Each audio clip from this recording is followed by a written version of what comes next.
ओम श्री गुरुवे नमः। अष्टावक्र गीता 14वां प्रकरण ले रहे हैं आज। विषय है साक्षी पुरुष के जान लेने पर मुक्ति की चिंता नहीं होती। माना जीते जी मुक्त हो गया ना इंसान, जब साक्षी पुरुष में स्थिति हो जाती है तो फिर कौन सी मुक्ति। इसलिए बोला साक्षी पुरुष के जान लेने पर, उसका बोध हो जाने पर मुक्ति की चिंता नहीं होती। पहला सूत्र अनुवाद देख रहे हैं। राजा जनक कहते हैं जो स्वभाव से ही शून्य चित्त है। साक्षी भाव होना माना क्या? शून्य चित्त हो, जो स्वभाव से ही शून्य चित्त है पर प्रमाद से, आलस से, लापरवाही से विषयों की भावना कर लेता है और सोता हुआ भी जागने के समान है, मानो सोया ही नहीं है। सोया है तो उसको क्योंकि अब कोई फिक्र नहीं है ना कि मेरा कुछ नुकसान हो जाएगा, क्योंकि वो साक्षी पुरुष उसने जान लिया, उसमें उसकी स्थिति हो गई। ऐसा पुरुष संसार से मुक्त है। व्याख्या देख रहे हैं। 12वें और 13वें प्रकरण में राजा जनक अनुभूति का वर्णन करते हैं, जो आत्मा अनुभूति उनको हुई कि आत्मा को जान लेने मात्र से सिद्धि नहीं है। ध्यान दें हम इस बात पर।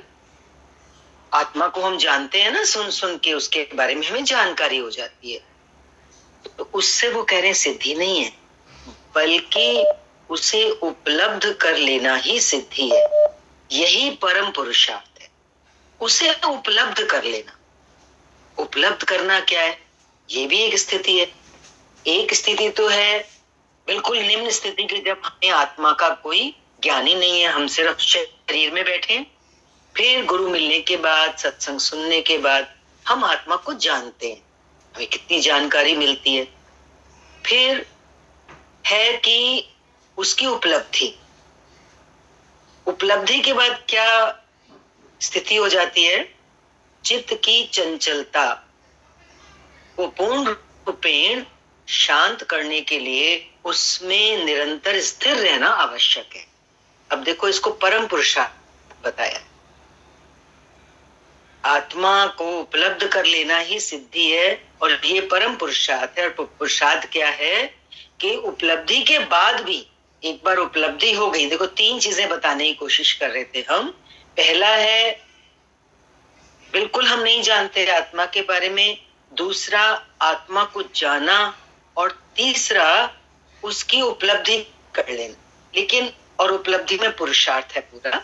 उपलब्धि के बाद भी वो ये कह रहे हैं जिसने आत्मा को उपलब्ध कर लिया, चित्त की चंचलता पूरी तरह शांत नहीं होती है। उसके उस साधक को चित्त की चंचलता को पूर्ण रूप में शांत करने के लिए और उसमें निरंतर स्थिर रहने के लिए भी एक कदम आगे बढ़ाना पड़ता है, जो कि बहुत आवश्यक है।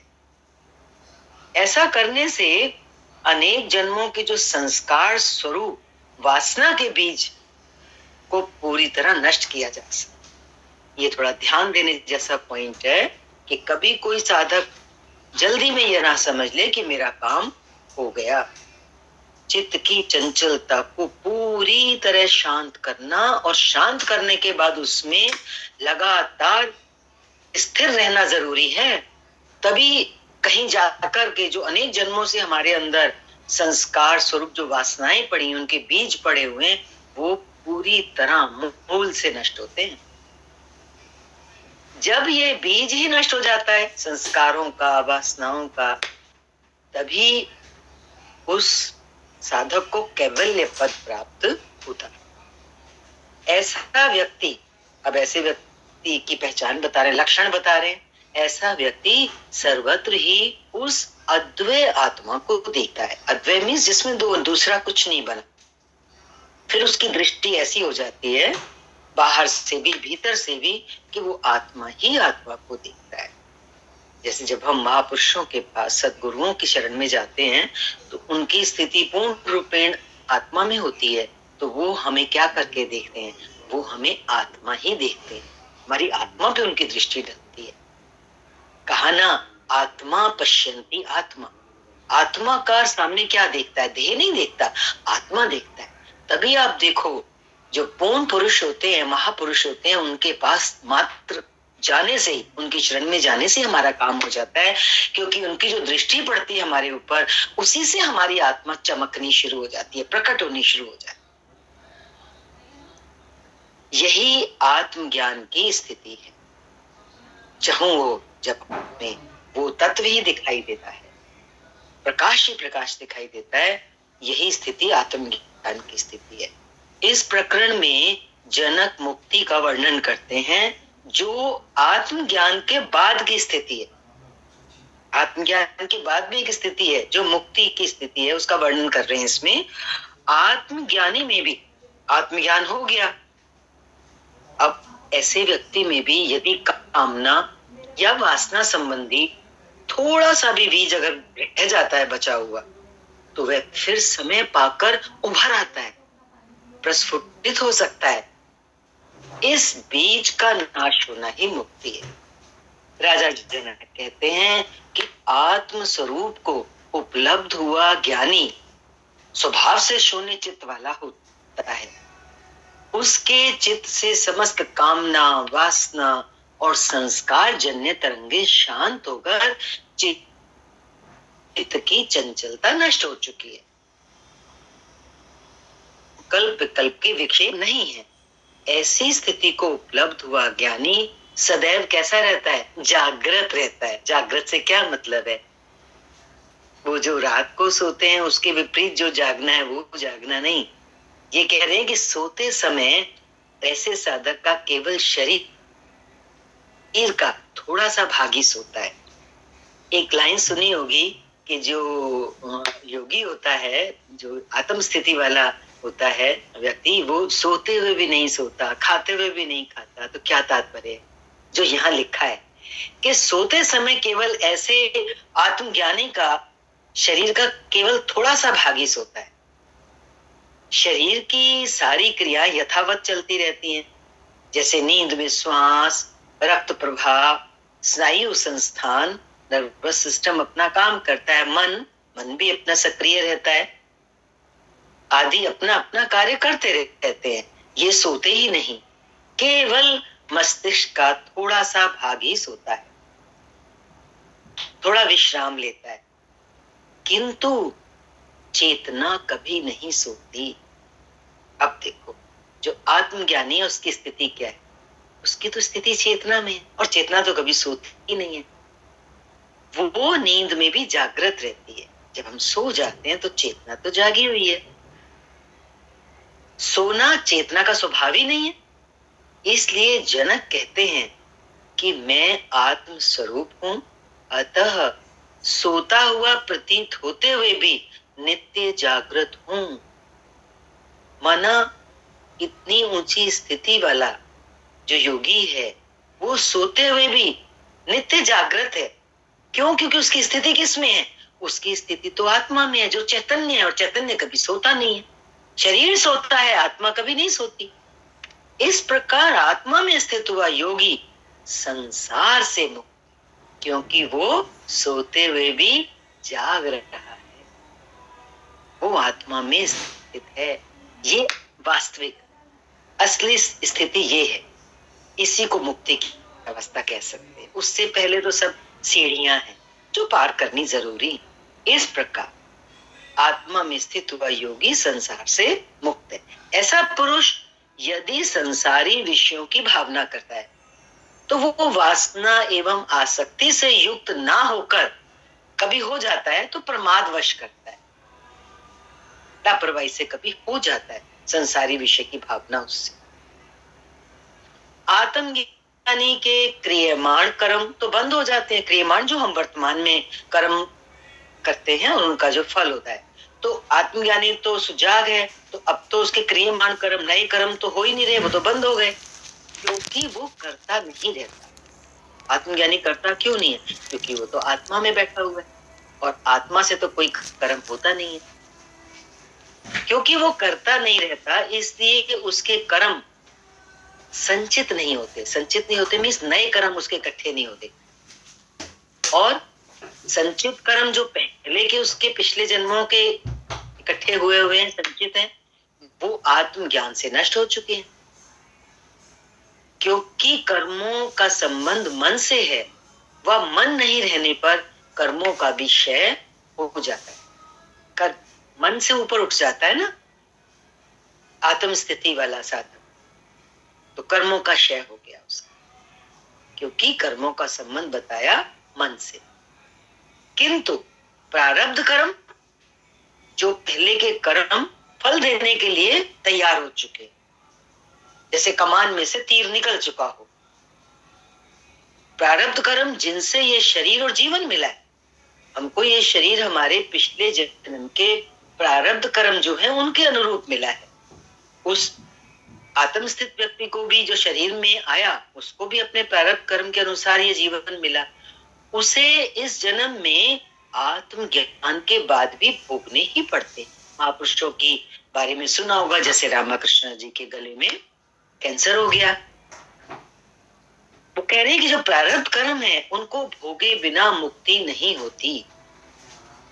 इसलिए आत्मज्ञानी भी बचे हुए प्रारब्ध कर्मों को भोगता है, क्योंकि उनको भोगना भी अनिवार्य है। क्यों अनिवार्य? क्योंकि मुक्ति तो तभी होगी। यदि उन्हें ना भोगा गया तो अनभोगे कर्म फिर अपना प्रभाव दिखाते हैं, फिर जन्म लेना पड़ेगा और उन कर्मों को भोगना ही पड़ेगा। इसलिए कहते हैं जो परमात्मा के रास्ते चलता है उसके जीवन में जितने भी दुख आए, कितने भी कष्ट आए, वो सहर्ष उनको सह लेता है।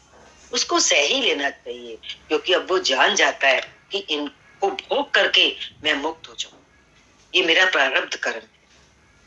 वो कभी दुख नहीं मनाता अपने जीवन में दुखों के आने से।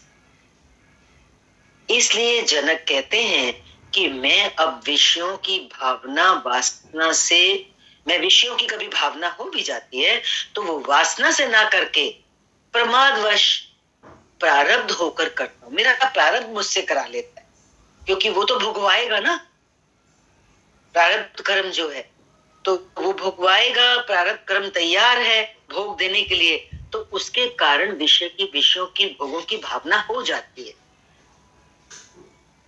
इस जन्म में जो भोग मुझे मजबूरी से भोगने हैं, ईश्वरीय विधि विधान के अनुसार भोगने हैं, इसलिए उनकी ही भावना करता हूं।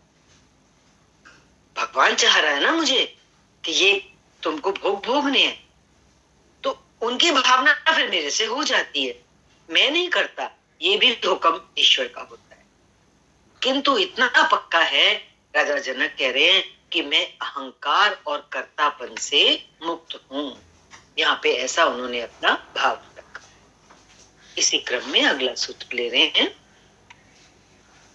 राजा जनक कह रहे हैं कि जब मेरी इच्छाएं नष्ट हो चुकी हैं, स्पृहा नष्ट हो गई, स्पृहा इच्छा को कहते हैं ना, तब मेरे लिए कहाँ धन, कहाँ मित्र और कहाँ ये विषय जो चोर बनके हमारे अंदर घुस जाते हैं, और फिर हम अपने उद्धार के लिए जो शास्त्र और ज्ञान का अंदर में भाव रखते हैं, इच्छा रखते हैं, वो कह रहे हैं अब मेरे लिए कहाँ शास्त्र है, कहाँ ज्ञान है, कुछ भी नहीं है अब मेरे लिए, क्योंकि मेरी इच्छा ही नष्ट हो गई है, स्पृहा नष्ट हो गई। व्याख्या देखते हैं। आत्म ज्ञान के सुख के अभाव से ही, जिसको आत्मज्ञान नहीं मिला है, जिसको आत्मज्ञान का सुख प्राप्त नहीं हुआ है, वही मनुष्य शरीर से संबंधित और मन से संबंधित सुखों को प्राप्त करने के लिए विषयों की ओर भागता है, उनमें प्रवृत्त होता है। क्योंकि उसको ये भ्रांति है, ये भ्रम है। जिसको आत्मज्ञान नहीं हुआ है उसको क्या भ्रम है कि ये सांसारिक विषय ही उसे ना आनंद दे सकते हैं, किंतु ये विषय तथा इनसे प्राप्त सुख अनित्य है। उसको ये भ्रम है। क्या भ्रम है? ऐसे तो ये विषय आनंद तो दे नहीं सकते, पर उसको ये भ्रम है कि इनसे मुझे आनंद मिलेगा और इनसे मुझे सुख मिलेगा, जबकि ये विषय ना आनंद दे सकते हैं और ना इन विषयों से प्राप्त हुआ सुख नित्य ही है। माना सारे सुख विषयों से संसार में जो मनुष्य प्राप्त करता है वो अनित्य है, आने और जाने वाले। ज्ञानी शाश्वत सुख को उपलब्ध हो जाए। ज्ञानी ने जब एक बार समझ लिया कि आत्म सुख ही सदा रहने वाला सुख है, जब वो एक बार उपलब्ध हो जाता है तो फिर उसका इन अनित्य विषयों के प्रति कोई आकर्षण नहीं रहता, बिल्कुल उसकी पीठ हो जाती है। उसकी ने प्राप्त करने की कोई इच्छा ही नहीं रहती, इच्छा ही नष्ट हो जाती है। जब इच्छा ही नहीं है तो फिर कोई कदम भी नहीं उठाएगा वो इस तरफ। क्यों, क्या राज है इसमें? परम मिलने पर कौन शूद्र की इच्छा करता है? परम, वो परम मिल गया जिसके बाद कुछ पाने योग्य बचता नहीं है, तो कौवे की पीठ की जैसे ये संसारिक विषयों की इच्छा वो करेगा क्या? तो माला माल हो चुका है आत्मधन से। आत्मधन से माला माल होने के बाद धन, मित्र, विषय भोग, शास्त्र, ज्ञान आदि तो मनुष्य की वासना पूर्ति के साधन मात्र। जिसने ज्ञान प्राप्त कर लिया, वो धन जिसको मिल गया, वो इनकी तरफ थोड़ी जाएगा। ये तो वासनाओं की पूर्ति के लिए, और आत्मज्ञानी वासनाओं से ऊपर उठ चुका है, वो आत्मा को उपलब्ध हो चुका है। जब तक वासना भीतर है तभी तक ये धन, मित्र, विषय भोग, शास्त्र इत्यादि, ज्ञान इत्यादि मूल्यवान है। देखो इसमें इन्होंने शास्त्र और ज्ञान को भी ले लिया। आत्मा की उपलब्धि होने के बाद ये शास्त्र भी एक वासना है, ज्ञान की भी एक वासना है। और जब उस स्थिति को पहुंच जाता है कोई साधक, तो जब तक उस स्थिति को नहीं पहुंचा तब तक ये मूल्यवान है, महत्वपूर्ण और उपयोगी प्रतीत होते हैं और इनमें रस मालूम होता है। जब वहां पहुंच गए तो इन सब की भी इच्छा नष्ट हो जाती है। ये ऐसा चल, ये जीवन और संसार क्या है समझ ले। ये वासना की दौड़ पर मात्र ही तो है। हर कोई दौड़ ही तो रहा है। हम लोग ज्ञान में बैठे हैं, ज्ञान में चल रहे हैं, शास्त्र का अध्ययन कर रहे हैं। ये भी क्या है? ये भी तो एक प्रकार की दौड़ ही है। और पूर्ण आत्म स्थिति को उपलब्ध हुआ जो योगी है, उसके लिए तो ये दौड़ भी समाप्त हो जाती है। जीवन और संसार वासना की दौड़ में हमें ये सेंटेंस पढ़ते हुए एक बहुत बड़े महापुरुष, बहुत ही उच्च कोटि के पूर्ण पुरुष थे, बड़े आनंद में एक बार बोले स्टेज पे बैठ के, ये सारी दुनिया कहाँ दौड़ी चली जा रही? कोई स्कूटर पे दौड़ रहा है, कोई गाड़ी में दौड़ रहा है, कोई बस में दौड़ रहा है, कोई पैदल भाग रहा है। हम आगे चले जा रहे हो, ऐसे बोले वो। बात तो सही है। मनुष्य दौड़ता ही जाता है, किंतु उपलब्धि से अतृप्ति रहता है और अतृप्ति मर जाता है। दौड़ रहा है कुछ उपलब्धि के लिए, कुछ पा लूं, लेकिन पाने के बाद भी वो अतृप्ति रहता है। देख लीजिए जीवन में व्यवहारिक रूप से हर उपलब्धि एक नई दौड़ की शुरुआत कर देती है, और इस प्रकार मनुष्य दौड़ते दौड़ते अतृप्त क्योंकि रहता है तो अतृप्त ही मर जाता है, जिससे फिर नए जन्म की दौड़ की शुरुआत हो जाती है। नया जन्म लेता है और क्योंकि वो अतृप्त मरा था दौड़ते दौड़ते, उसकी फिर दौड़ शुरू हो जाती है। ये वासना के कारण दौड़ रहा था ना, ये वासना अनेक जन्मों में भी शांत नहीं होती। बहुत अच्छा पॉइंट चल रहा है, हम ध्यान दें इसकी तरफ। जैसे मानो रोंगटे खड़े हो रहे हैं। हम क्या कर रहे हैं? शास्त्र कितना चमका रहा है। देखो, जब तक हम उस स्थिति तक नहीं पहुंचते, ऊपर आया ना कि शास्त्र और ज्ञान भी एक वासना है, लेकिन ये वासना अच्छी है, क्योंकि आज शास्त्र के माध्यम से हम इन रहस्यों को ले रहे हैं, समझ रहे हैं, तो हमारे को रोशनी मिल रही है, हमारी आंखें खुल रही हैं कि हम क्या कर रहे हैं, हमें क्या करना है। इसीलिए संसार को क्या कहा? मृग मरीचिका कहा। ये झूठी दौड़ है। संसार में जितनी भी दौड़ हो रही है, ये झूठी दौड़ है, जिसमें मिलने पर भी, कुछ मिल भी जाए, सारा संसार भी मिल जाए, तब भी खालीपन का अनुभव होता है। ये स्पृहा संसार की ही नहीं, इच्छा, स्पृहा मीन्स इच्छा, संसार की नहीं होती, धर्म की भी होती है।